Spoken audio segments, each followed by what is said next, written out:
Organic chemistry के first chapter class 12 कल हमने चर्चा किया था हाइलो एल्केनियम हाइलोएरीन। उसमें बताया था कि मोनो हैलाइड डाई हैलाइड होते क्या हैं। फिर उसके बाद हमने किया था हाइलो एल्केन का वर्गीकरण। हाइलो एल्केन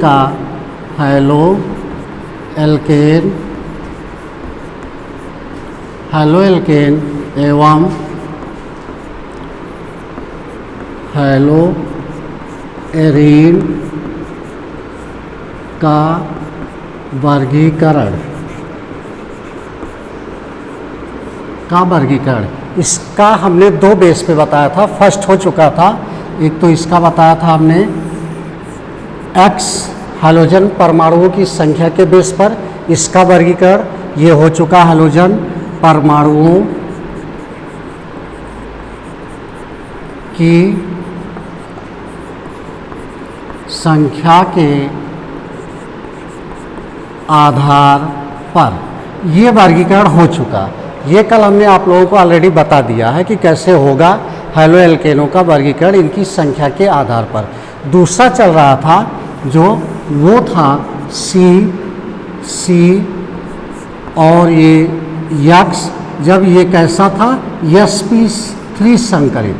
sp3 संकरित में हमने 3 कंडीशन बताई थी, ये हो चुका है। अब आपको आज पढ़ना है एक इसमें, चलिए देख लीजिए sp3 का। मान लीजिए ये होगा हमारा ये प्राइमरी एक अंश, अगर इसी में हमने ले लिया ये x और ये इस प्रकार से, तो ये हो जाएगा हमारा, एक सेकेंड, ये हो गया हमारा क्या बोलते हैं, ये sp3 संकरित कार्बन परमाणु means mono high-low alkene.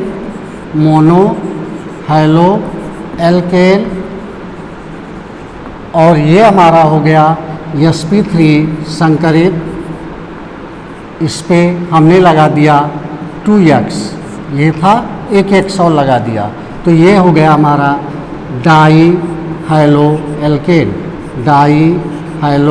Alkene. ठीक, और फिर इसी पे हमने ले लिया 3 1 2 x और एक x लगा दिया, तो ये ट्राई हाइलो एल्केन। ठीक ना, ये था मोनो डाई और ट्राई हाइलो एल्केन, ये ऑलरेडी हमने पढ़ा दिया था। अब आते हैं हम कि कैसे इसके मतलब sp3 sp2 और sp3 संकर के बेस पर कैसे हम करते क्लासिफिकेशन। तो इसकी दो कंडीशन बनती है। एक तो कंडीशन बनती है sp3 बेस पर, मान लीजिए हमने लिया, अब sp3 है C डबल बॉन्ड C और इस पर x को लगाया, C डबल बॉन्ड C, इस पर x ना लगा करके हम क्या करते हैं कि इसके आगे एक C जो सिंगल बॉन्ड है इस पर x लगाए, कोई हैलोजन को बैठाएं। कहने का मतलब ये हमारा sp3 संकरित कार्बन परमाणु है और ये हमारा sp2 संकरित है। कौन सा है?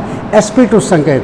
जब ऐसी कंडीशन क्रिएट होती है कि जिस कार्बन परमाणु पर हैलोजन बैठा हुआ है वो कैसा हो, sp3 संकरित हो, और उसके जस्ट पीछे वाला कार्बन परमाणु कैसा हो, sp2 संकरित हो, तो इस कंडीशन को हम बोलते हैं एलाइलिक।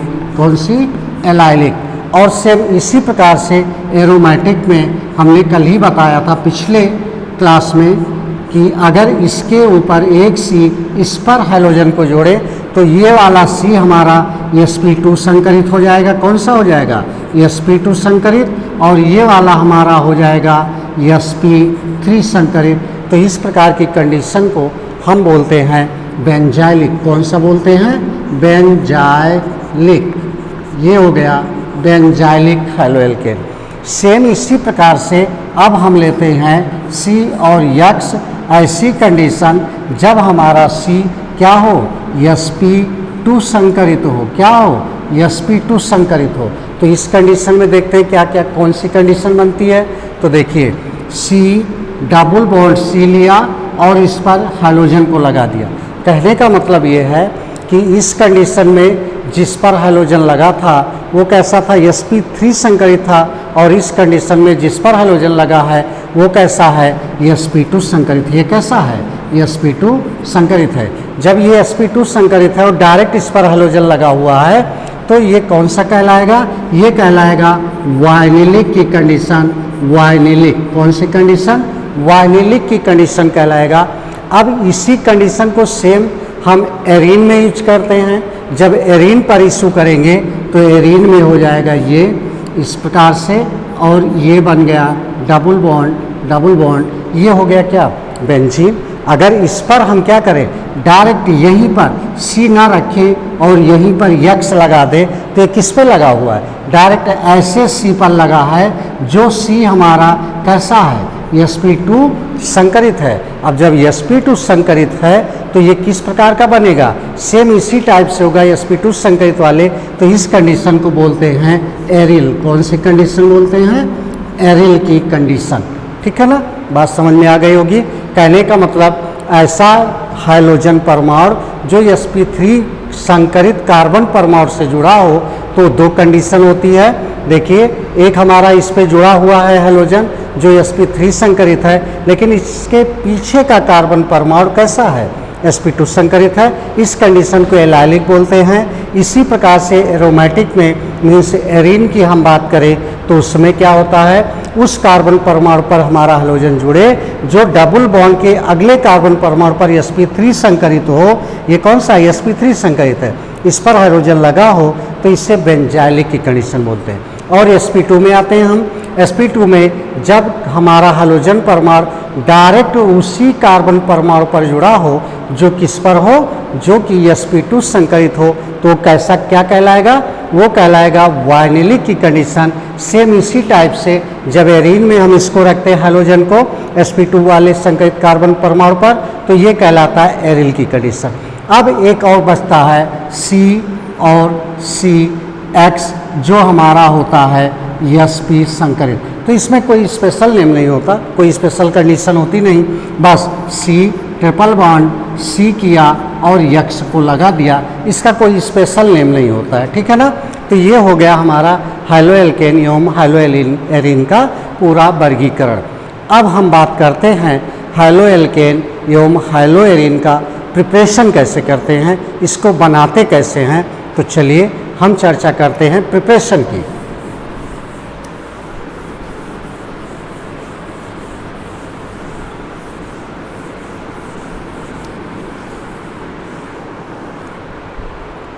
हाँ, तो बेटा हम लेंगे सबसे पहले हाइड्रोएल्केन का निर्माण। हाइड्रोएल्केनों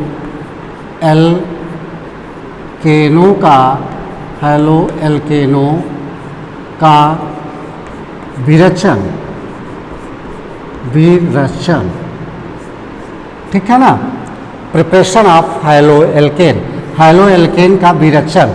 फर्स्ट जो हेडिंग होगी वो होगी फ्रॉम एल्कोहल, एल्कोहलों से, एल्कोहलों से, एल्कोहलों से, एल्कोहलों से। फर्स्ट हाइड्रोएल्केन बनाने चल रहे हैं। अब हम हाइड्रोएल्केन का जब निर्माण करना होगा तो सबसे पहले हम लेते हैं एल्कोहल। अब एल्कोहल से देखिए बहुत सारे, जैसे अम्ल हाइलाइड हो गया, अम्ल हाइलाइड, फास्फोरस हाइलाइड,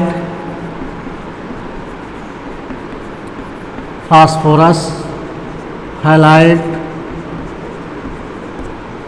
एवं थायोनिल क्लोराइड,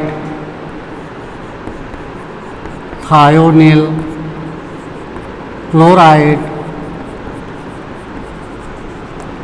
आदि से हम प्राप्त करेंगे क्या, हाइड्रोएल्केन। तो फर्स्ट हम लेते हैं एल्कोहल। पहला रिएक्शन हो गया ROH प्लस अम्ल halide HCl gives out ZnCl2 का प्रेजेंस होगा यहाँ कैटेलिस्ट के रूप में। एज ए कैटेलिस्ट क्या प्रेजेंट होगा, ZnCl2।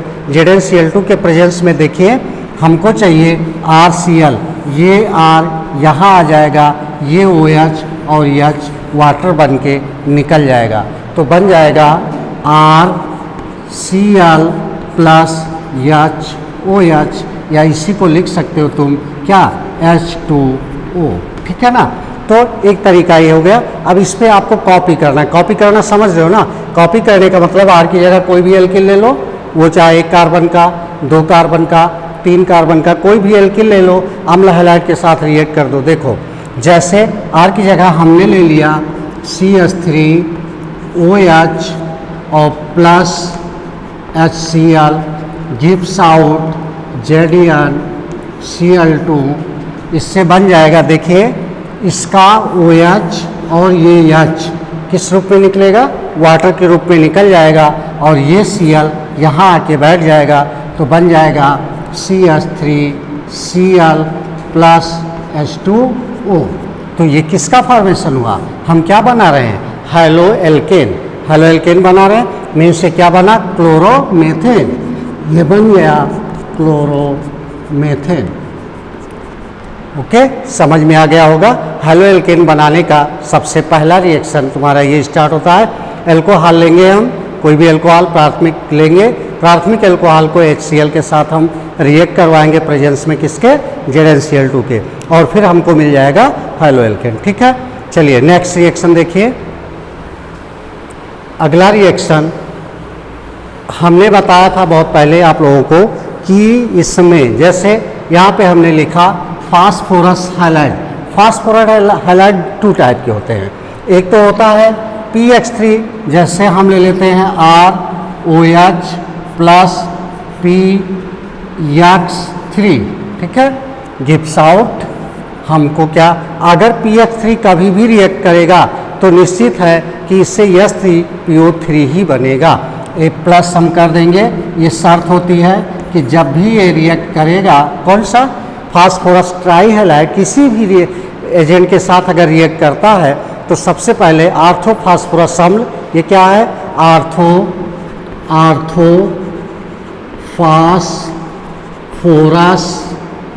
आर्थोफास्फोरस एसिड, ये बन जाता है। और अब इसको बैलेंस करिए, H3PO3 बन गया, इसको हम करते हैं 3, तो ये बन जाएगा 3RX। अब ये बैलेंस हो गया, देखिए 3ROH है, 3 वहाँ पे H है, 3O है, P हमारा एक है, सारे LHS RHS दोनों बैलेंस हो गए। हमारे रिएक्टेंट और प्रोडक्ट दोनों की नंबर ऑफ एटम्स या परमाणुओं की संख्या क्या है, बराबर है, बैलेंस हो गया। अब इसी कॉपी कर लीजिए बस, ये फास्फोरस ट्राईहैलाइड है, क्या है ये, फास्फोरस ट्राईहैलाइड।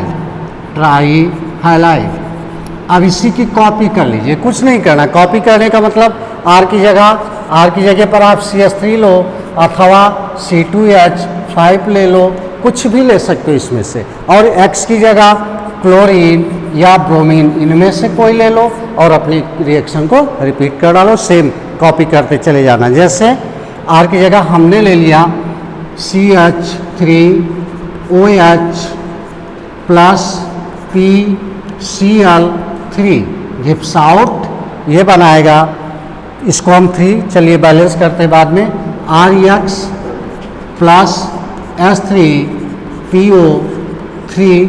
अब इसको बैलेंस करने के लिए 3 करना पड़ेगा, तो ये हो जाएगा RX, X की जगह आ जाएगा Cl, यहाँ पे Cl लिया गया, ये 3 हो जाएगा, 3RCl H3PO3, मीन्स बन गया हमारा। R की जगह क्या है, CH3 मेथिल लिया है, तो इसकी जगह पर हम रख सकते हैं 3CH3Cl, मीन्स क्लोरोमेथेन बन गया, क्लोरोमेथेन, जो हम बना रहे थे हेलो एल्केन। ठीक है, अब इसके आगे का रिएक्शन नेक्स्ट वीडियो में बनाया जाएगा। ओके।